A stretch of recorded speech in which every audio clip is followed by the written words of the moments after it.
Hatina rimuromo kunze kwekutenda kukuru nerutsigiro rwamuri kutipa.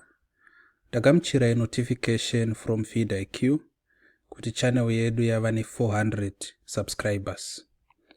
Chinondipa kufara kukuru ndechekuti tiri kugadzira mavideos ari kukubatsirai, uye tiri kubuilda this channel organically, kureva kuti hatina any form of external marketing kunze kwekungogadzira mavideos toposta.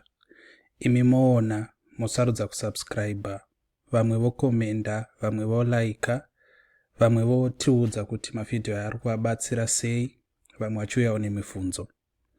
Saka tinotenda nerutsigiro rwamuri kutipa. Rambai muchisubscriber, rambai muchilaika, rambai muchikomenda nekuita engage with us. Pamavideos edu tinokupai manumbers atinoshandisa. You can always reach to us on WhatsApp with your questions, be it in O-level mathematics, advanced level pure mathematics, science, commerce, neamwe masubjects atinogona kubatsirana paari.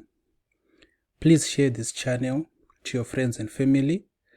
Kana muine hama shamwari dziri kunyora, especially O-level maths, because ndo yatakanyanya kutsikirira, asi tichapinda munamwe masubjects ari kusecondary neku high school.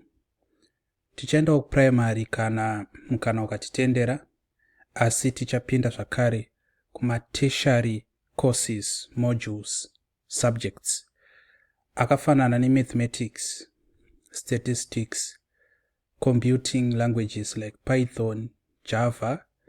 Tichabata pakasiyana siyana. Rambai muchititsigira, tinokutendai.